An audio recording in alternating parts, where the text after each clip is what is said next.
Howdy, everybody. Lao-Shi Lawrence McElroy for Water Tiger School of taijiquan. Another Monday, another show. Water Tiger for Sachem, and of course anyone else who happens to find us on our Facebook page and on YouTube, because these do double post. You know, we used to do these live, but ran into streaming issues with our internet service provider, so went to the pre-recorded version. So we're actually shooting this a few days before Monday, March 1st, but regardless, welcome to March 2021. It was a year ago. We were still in the room. I was preparing for a holiday, and while I was away on holiday, as the month unfolded, the world came to an end, and here we are. 12 months later, session 45 on Mondays. We do take a few Mondays off, and we might have a Monday off or two in March. We'll let you know as we get through the month how that's going to unfold.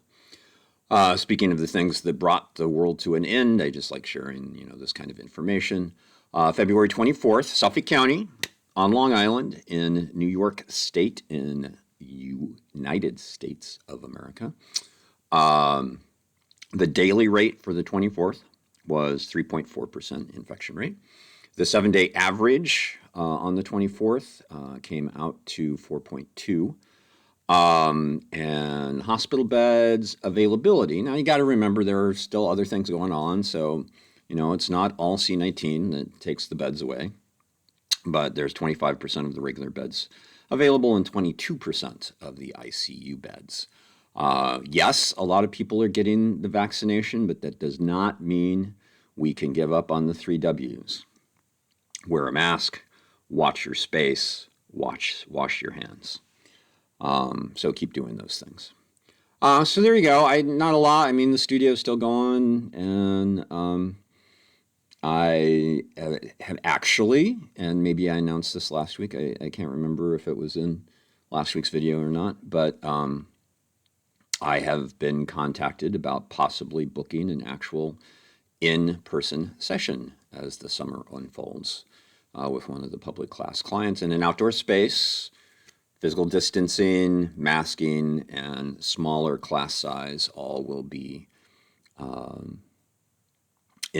in place. And no, if it rains or, the weather's intemperate, then that's just it. We can't move into an indoor space. So anyway, there's a little light at the end of the current tunnel. But, it's still scary out there. So anyway, so today, we're going to, switch gears, get back into the Tai Chi. We're going to pull another slip from the Tai Chi lottery. I didn't preset this, so one of these, the way this usually works in the studio is, back in the day, pre-pandemic, I'd walk around, somebody pick a slip, and that would be their focus.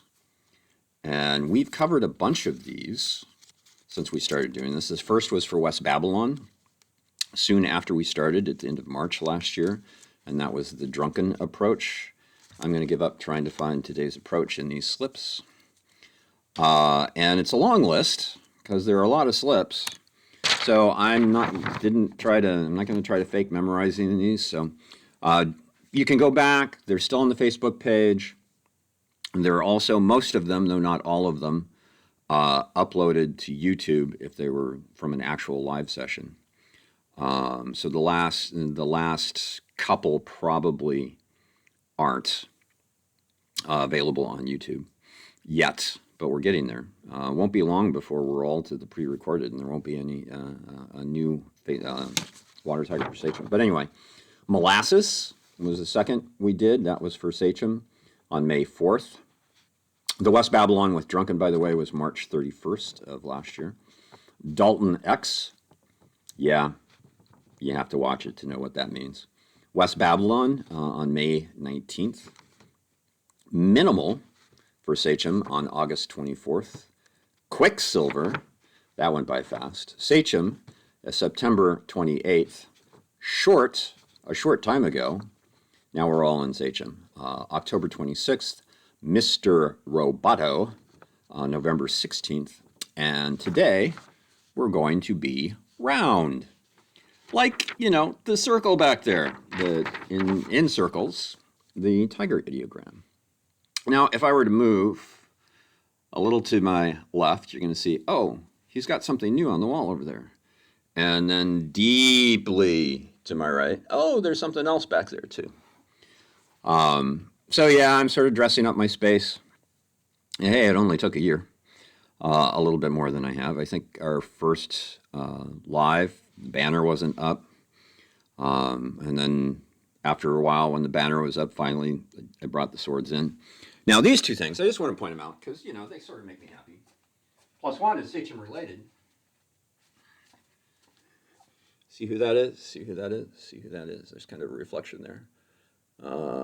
And see it signed. To me. So, the old Tuesday night class at the library, one of the participants worked in a business that served Mr. Machio's family. And she pulled him aside, and actually at one point for World Tai Chi Day, which, we're not doing this year, we got a phone call from Ralph Macchio wishing us well. And then one day that showed up in the mail. So that's one side. The other side, if you know me, I do a lot of physical training.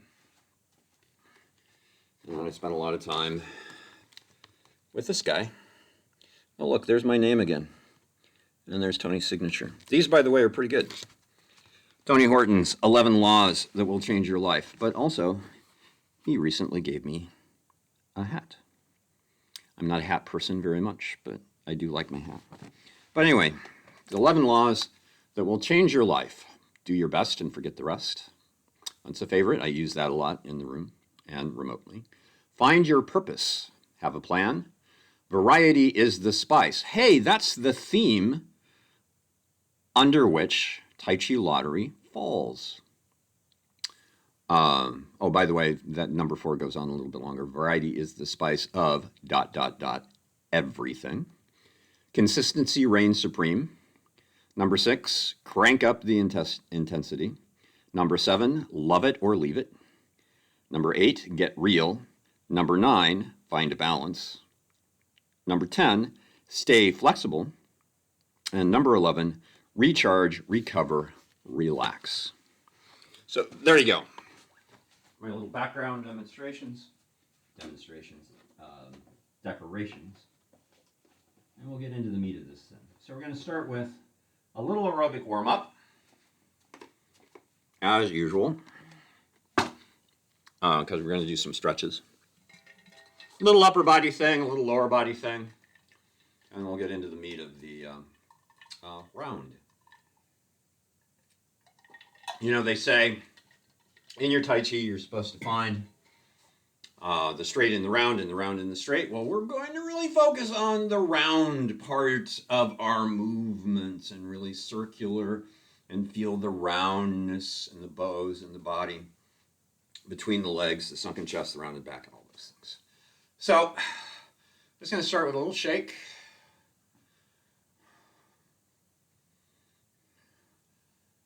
I was going to go grab the iPhone for the timer, but I think I'll just do a quick count on, well, no, maybe I better time because I'm going to be talking a lot, so never mind.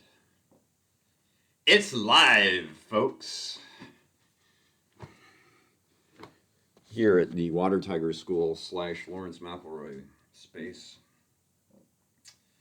So do a little march, little up-tempo, under-tempo with, variety. Modifications or powering down, whatever you want to call it. Versions of some things. But we'll start with a little march. We'll do little 30-second intervals. So hands are targets, and you're bringing the knees up to the target. So if you have a little bit smaller range of motion, then your hands are closer to your knees, maybe to your thighs, and you're bringing your thighs or your knees up to your hands. If you got a little bit bigger range of motion, a little bit higher, but notice I'm not dribbling my knees. You can do closed fists. You can switch it up, one hand open, one hand closed. Maybe switch it every time. There's our 30, so we're going to start to run. Knees up, Again, you don't have to be high. You don't have to sprint. I mean, if you want to sprint, that's fine. You can also jog or just turn up the volume, get rid of the hands, and do a little high intensity, bigger range of motion march. I like the run. Little half jacks are next. Half jacks look like this. You can do different things with the hands, sort of depending upon what's going on in my upper body. I might make the elbows up a little bit. I might raise the hands up a little bit. I may reach back. If that's too much for you, little step jacks. That's fine. We call them half jacks because that's a full jumping jack. Now a little jump rope. So you get a little bit more in the upper body, a little bit more in the lower body. You can do the wrist action and a kick. You can do doubles, whatever you want to do. I just want to get some blood and some oxygen flowing before I do my stretches and then walk that down. So that's 2 minutes. That's pretty good. I'm breathing. You know, I joke all the time about how, something that I want to do, and then I'll say, well, because, this is all about me. And in this instance, it's sort of a little bit more tour than usual, because as I've been mentioning, this space is unheated. And I am well layered. There's 1, 2, 3, 4 currently in my upper body. I won't tell you how much is on my lower body.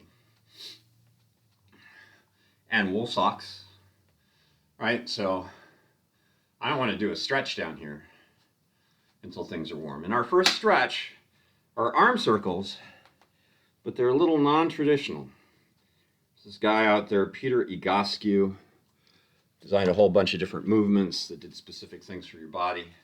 And this Egoscue shoulder series is designed to help build the synovial fluid in your shoulders, which is sort of the, lubrication that helps keep things moving.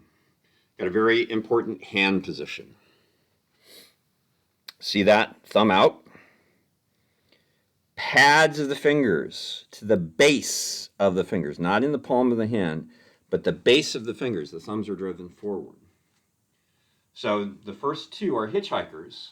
We want straight arms here, no elbows whatsoever, no higher than the shoulders, and you don't want to be out here. You want to drive back. So in the forward circles, I'm bringing the hands to the plane of my body and going through the circle. Now I need to grab my phone again. Terrible teacher. I keep forgetting what I need to have to use. We're going to do 20-second intervals. Do less if you need less. Honor your range of motion. Some people will be doing very small circles here. Other people doing big. Some people will start, slowly getting a feel for it. I'm going to be flying. We're going to start in 3, 2, 1. So again, notice I'm coming, palms are down, thumbs are forward. These are hitchhikers forward.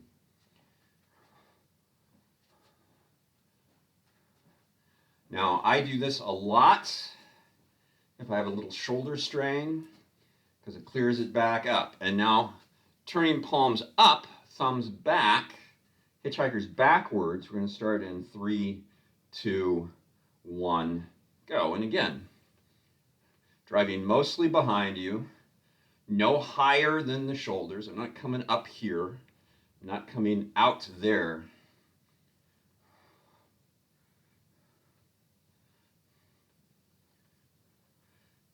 But it clears it up when I have a little bit of a shoulder issue. Now mileage may vary, and now shake that out a little bit.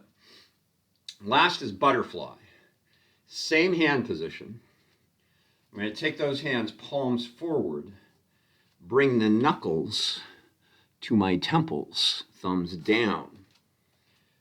And now be careful here because a lot of people will push their head back as they pulse their elbows forward.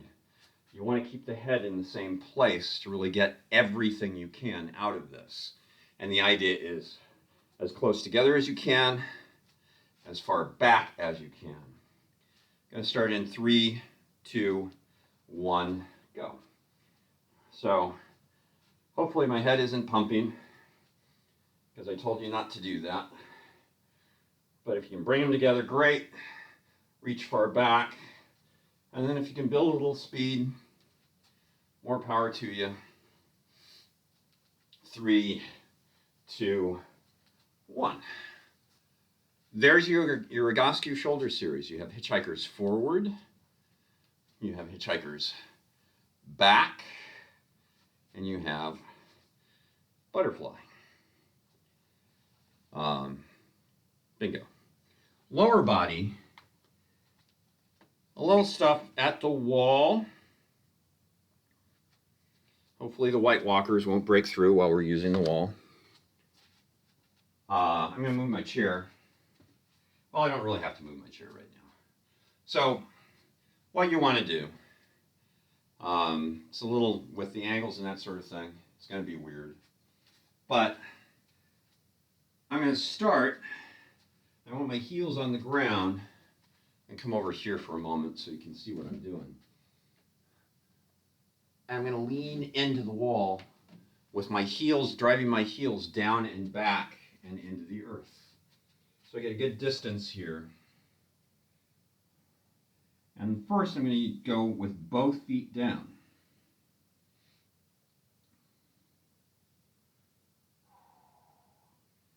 And both heels on the earth. The second one is a little bit different. And you might, let me start again. I tend not to suggest like little pulses here, but you can release the stretch and go back into it. And notice that this isn't happening. And I'm not sticking my butt out. I'm keeping from my ankles to my shoulders all in the same line. You might go back and forth, again, almost like doing wall push-ups. And some people, that's the way they start push-ups, by the way. If you hear me talking about push-ups and go, oh, there's no way I can ever do a push-up, that's how you start. You go to a wall, get the feet back a ways, and start doing push-ups against the wall. Some people will do raised sight, like, hands up on the stairs. All sorts of different versions. So there's the first. 2 feet, heels driven back.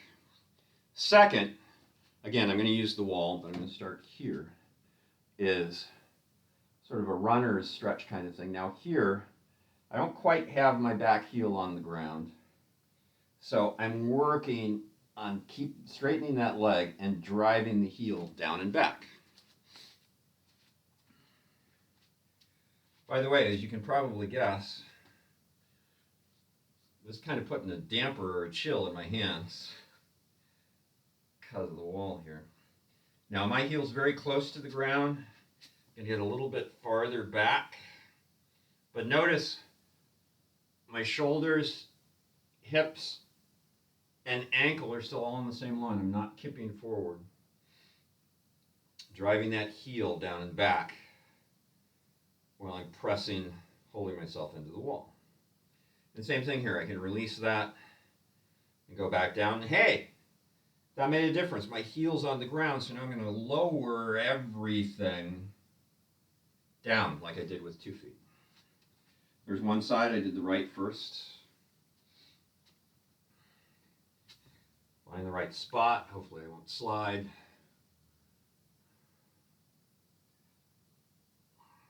Little wiggle, not a bad thing.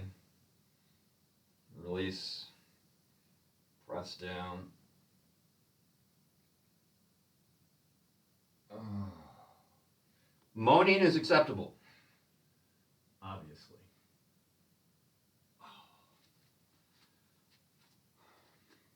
So the last one doesn't really work on a wall. What you really want to do is find a door frame, because you really need something on which to hold on to. So you pull yourself into it. And what you want to do is get next to that door frame, put the ball of the foot or a pole. If you have a support pole, if you're doing this in your basement as I am doing it in mine,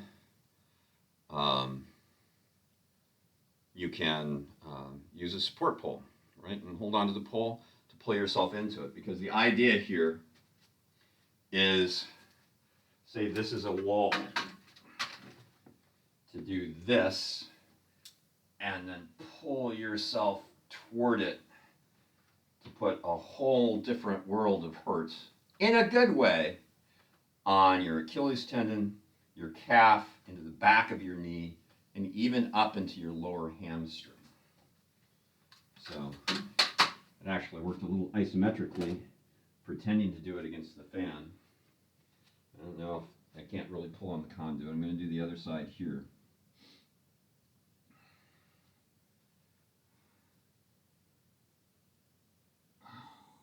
Breathing. This is really, if you tend to get like calf cramps at night, this is a sequence that may help.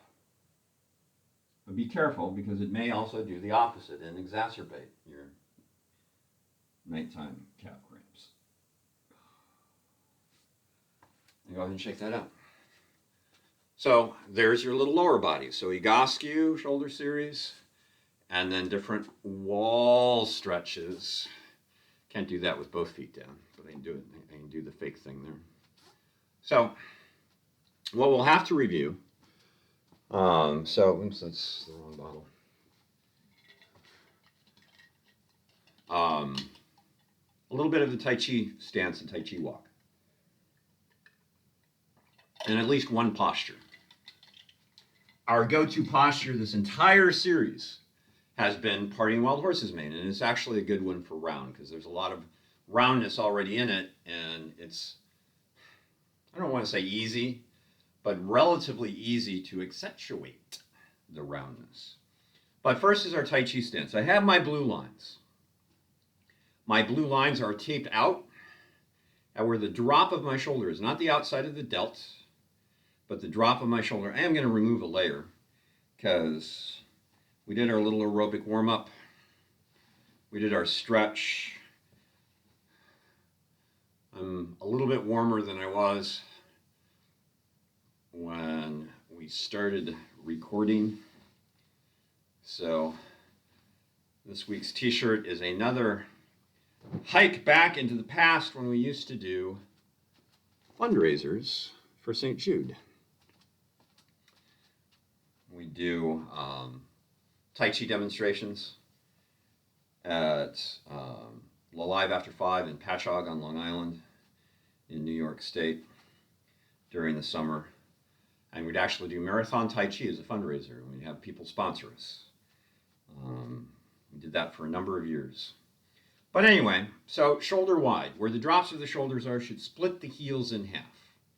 So if I turn my heels in and the balls of my feet or my toes are still on my blue lines, though my balls of my feet or my toes are still at my shoulder width, I am not truly shoulder wide, because my heels are inside of that. If I turn the heels outside, so I'm pigeon-toed but broad, and my toes are in my balls of my feet are on my blue line, again, I'm not shoulder wide. But if I do either of those things, turn the balls of the feet out while the heels are on my blue lines, I'm shoulder wide. If I turn my toes in while my heels are still on the blue lines, I am shoulder wide. So it's the heels, and I'm not outside of my shoulders. This is sort of outside the drip line of my shoulder. That's not shoulder wide. Inside the drip line, that's not shoulder wide, but right there. Those things being true, if some body dynamic challenge you might have, or just, I don't know, challenge is not a good word, because it makes it sound like there's something wrong with you, and there's not. It's just your body dynamic. If it works better for you to be a little bit wider than shoulder wide, okay, be careful. Inside of shoulder width, same thing. Maybe you need it, knee, ankle issues, something like that. Okay, be careful because our strongest foundation is at our shoulder width. The back foot, somewhere around a 45. Don't go take a picture of your foot and download a protractor app. Toes right straight forward, so toes toward my device to toes right out to my right side is a 90-degree angle. Toes halfway in between is a different angle. It's a 45-degree angle. It's halfway because the other is a 90-degree angle. I just realized something as we're talking about right and left. And I've been doing this since somebody in my now gone public class for a library client requested it. So X marks my left side. So again, 45-degree angle. Left foot in this instance a little bit forward, toes forward or in on that front foot. Though as we're doing a transition, the toes are going to move in different positions. In force stance, you do not want your toes pointed out and away from your center line. Straight in with your shoulder, with your center line, or in toward your shoulder line, your center line. And your knee will be protected. Out here, you're going to strain it. Find the right distance. You know, the farther out you go, the lower you'll have to be, the harder it is. Shorter, fine, may raise your center of gravity. You really have to be mindful to keep the center of gravity lowered when you have a shorter step, but not more narrow. But it's fine. As long as my left heel is closer to my device than my right heel, I am in forward moving stance, force stance. So when I shift my weight forward, my hips and my shoulders should be square, should be perpendicular to my center line. My chest sunk, my back rounded, my chin from parallel, slight tuck down. Tailbone, I always used to say, you know, tuck the tailbone, sort of moving in the direction of a pelvic tuck, but what's probably better is to consider an anchor or weight hanging off the perineum, the base of the pelvic bowl, the hu yin, the bottom of the C, sort of anchoring you toward but not on the earth. So you have the crown point of the head held to the heavens, the base of the pelvic bowl, anchored toward but not on the earth. So your spine hangs like a knot of necklaces, like a string of pearls, right? This is the spine, not a stiff staff, but a string, held upright, not pulled, weighted downward, but not anchored to the earth. Different sensation, different feeling. You want that weight hanging. So when I rock back, you gotta be careful sitting down into that back leg so the back knee points the same direction as the back foot. So you're sitting down into that leg, maybe the ball of the front foot comes up off the ground, then turn forward and square off the hips and rock back and turn forward and rock back and turn forward. And you already, you know, if I sort of play with this roundness, you'll notice I'm sort of arcing a little bit more instead of driving almost diagonally across in that simple twist and sort of making that an angled movement. I can round into it, round back. So a little sweep into it. And that's the beginning of playing with the lottery focus of round. This to us at Water Tiger School is a left force stance because the left foot is forward. Some people will call it a right force stance because to get into it, you start with the weight in the right foot. Both are applicable. I like my way better. Go figure. Turn the left toes out to around a 45. Don't work to match sides. Pay attention to your range of motion, your body dynamic on your left foot as much as you did on your right, and there may be little differences. However, you still, whatever those differences are, you still want to make sure that you can get to that squared hip position, squared shoulder position, chest sunk, back rounded, chin slightly parallel down, and the same thing. When you rock back, not pushing that knee sideways, right? Knees aren't made to go sideways, but sitting down into that back leg, that also helps you maintain the same height. So though as I get farther away from the device, it looks like I'm going down, and I get closer to the device, it looks like I'm coming up. My shoulders and my head should stay the same distance from the floor. And again, round into it a little bit. So some of the movements in the rounded choice will be a little reminiscent of all the way back to March 31st of last year and the drunken technique, because it creates a little bit looser movement. To take a step in our Tai Chi stance is 5 things. And again, there are cautions for the knee. So when we start, and again, normally I the feet are together, or the leg sort of swings in and goes back out and almost moves in an angle, but almost a straight line, maybe arcing a little bit. But in rounding, I might create more of a sweep around, which also works martially as a leg sweep. Boom. So 1 is the step, 2 is the stance, 3, I rock back and release, 4 is another knee caution. I want to open up the quad where the inner upper thigh comes into contact with the pelvic bowl like the pages of a book. So I'm keeping my right knee pointed the same direction as my right toes as I turn my left toes out. So the quad opens like the pages of a book. That's 4. 5 is coming into that foot, creating 1. 2, stance. 3, rock back and release. 4, pivot and open up. And 5, into 1, 2, 3, 4, 5, into 1. Just 2. Hands release or stop doing whatever they were doing. They float up, out, away, as if on top of a beach ball filled with helium. Hey, more roundness. They roll in. That brings in the back foot. It's not back foot in and hands roll in. It's not hands in and back foot comes in. It's the hands bring the foot in. Heels still in the air, press down. Notice I'm lengthening. And come back up. You may also find a little bit more roundness there. Maybe take that last step. Instead of right straight out, sort of arc around and in and out and down and up and boom. Start to really find, the circles, the arcs. And by the way, really use this to explore the bow in the arm, the yang extension on the outside of the arm in the posture of parting the wild horse's mane, the yin compression on the inside of that arc, the bow on the outside of the arm, the outer side of the bow, the yin compression on the inside. This is the end of posture for parting wild horse's mane, left in Water Tiger School. See the shadow?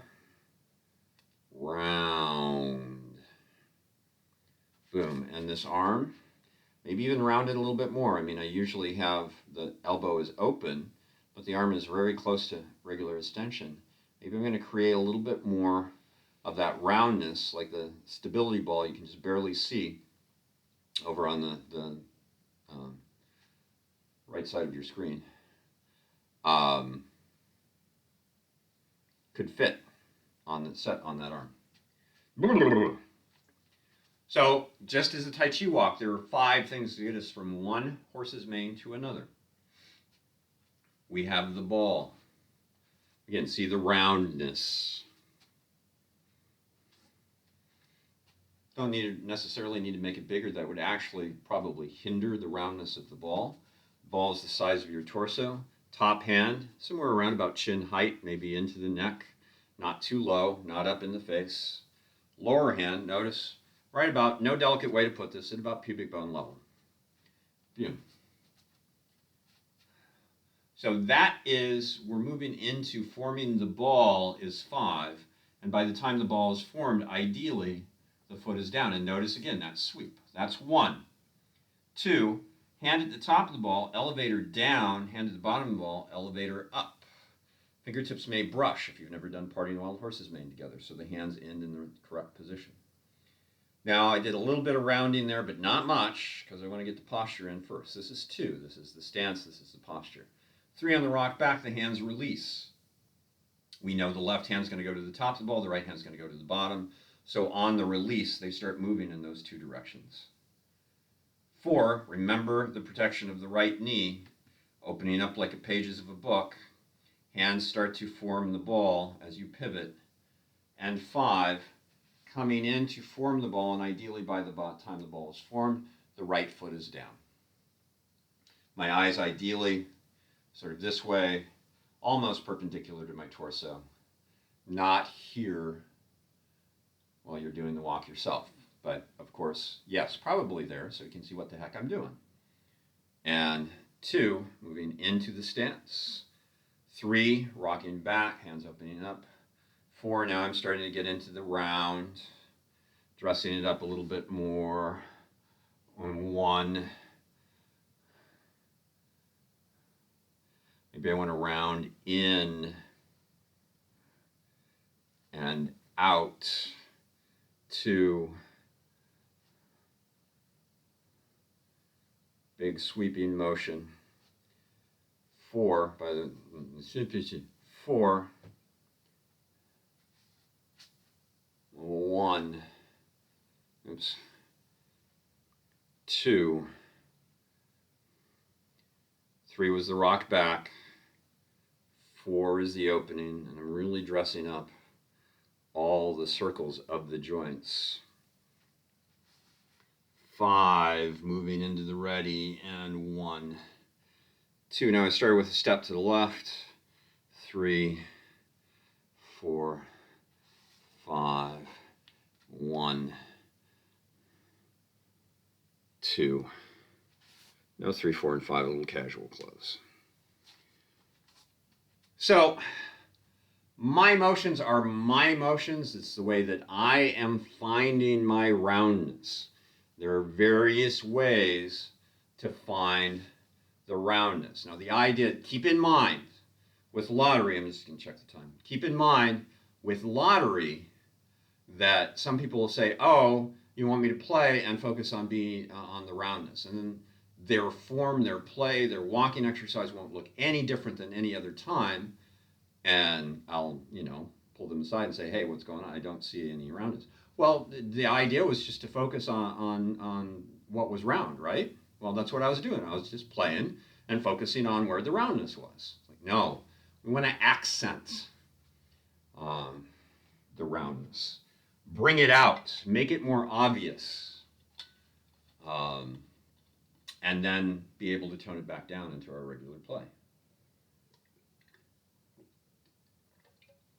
As a director in the theater, we always tell our actors, and I always told my actors, it's a lot easier to tone people down than it is to get them to open up. So start big, so then you can bring it in, and when you're playing it normally, you can go, oh wow, yeah, now I can really start to feel the roundness in the joints, the circular motion. Even when things are straight, there's a certain roundness to it. So one more pass. We'll call it a morning. Tai Chi lottery, round. And yes, that means there is a Tai Chi lottery linear and really accentuating, straight to the point. Which is really, really hard for me to do. Lord knows that if 10 words would suffice, and I'm explaining something, it's going to be 100 words. Seldom do I get straight to the point. So to get into this in a Tai Chi-like fashion, I like bouncing my weight into the left. There's the X.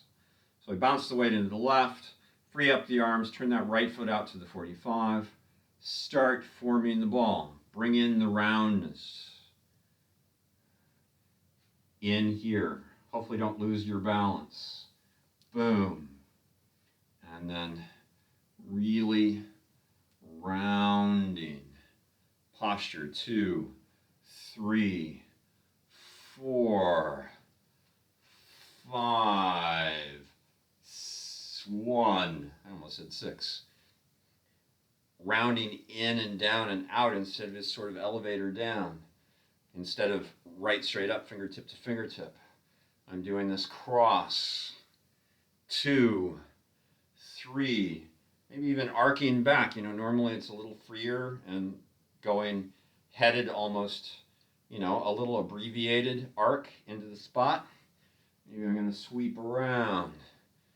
4, 5, 1, 2, 3, 4, 5, 1, 2, 3, 4, 5. Sorry, 1, 2, 3, 4, 5. 1, 2, no, 3, 4, and 5, because we're doing that casual closing.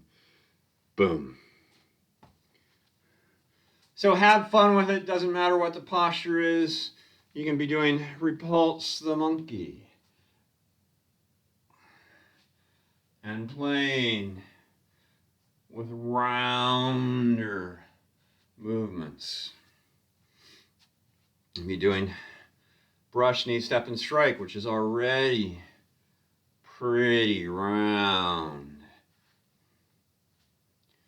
And really open up the movement and find the circles. And don't forget, just the circles of the bows of the body. I talked a little bit about the upper arms and parting the wild horse's mane, but you also have the bow of the legs. The outside of the legs, the young side of the bow, the inside of the legs, or the back of the legs, the young side of the bow, sorry, on the outside. That's the outside of the arc of the bow. The inside, the yin. You have the double bow. You have both legs being the same bow at the same time. You have the sunken chest and the rounded back. Maybe even when you're playing around, accentuate that a little bit. Be careful. But have fun. As Tony says in his 11 rules, variety is the spice of ... everything, and definitely the spice of our Tai Chi play. It keeps things fresh. It gives us new insight into what it is that we're doing and how it should be done. And it's so very, very, very, did I mention very important in our play to not just, I mean, the floor exercises are important. Go back and do your fundamentals, work on the fundamentals, play in the scales, we like to call it. But just because you've closed your first form doesn't mean that all you're doing is just playing the form and playing the form and playing the form and playing the form. And, you know, getting the details of the form right. Take it apart. Play in unique fashions. And you'll really turn up the volume on your understanding of the arts of Tai Chi Chuan. So there you go. For March 1st, 2021, coming up on a year of these, we started our first live session was Monday, March 23rd of 2020. So there you go. Thanks. As always, keep in mind, you know, on Facebook, comments, questions, that sort of thing can go right in the comments section. YouTube, we had to restrict the comments because even though we had, you know, pull inappropriate comments, we were still getting spam from, shall we say, I can't remember what it was. I came up with the right thing to say last week, and it's gone. I should go back and watch our own video so I know what it was. But anyway, adult-oriented sites, shall we say. So we will, you know, unless it's really flamed and full of profanity and things like that, positive, negative comments will get a clear and be posted. Only those, you know, links to inappropriate sites are what we are seeking to catch with this one, which is why on YouTube we are screening all comments before allowing them to be posted. So there you go. I think that's about it. Can't think of anything else. Except the 3 W's. Wear a mask. Maybe 2 is a good idea these days. Watch your distance. Wash your hands. Thanks, everybody. Tune in again next week. We'll see what we have. We still have some stuff left in lottery. We still have some combined posture walks available to us that we haven't presented from the 24. We have an interesting little exercise that a student sent our direction, the kind of playing with and whether or not we want to present it. It's very short, so it would be just like a little segment, like my little segment of ego bragging about the signed stuff from Ralph Macchio and Tony Horton. So it'd just be a little detour in the midst of one of our broadcasts, but it could be fun. We'll see. Maybe next week, maybe not. And we still have lots of animal frolics. Lots of animal frolics. I can't remember how many we've hit. I don't have, and that's not a list that I prepared today. Maybe I will the next time we do something from the animal frolics. And it'll probably be this month. It'll probably be as this month unfolds. FYI. We may do a couple 2 weeks in a row. So thank you. Take care. Be aware. Be safe. Be well.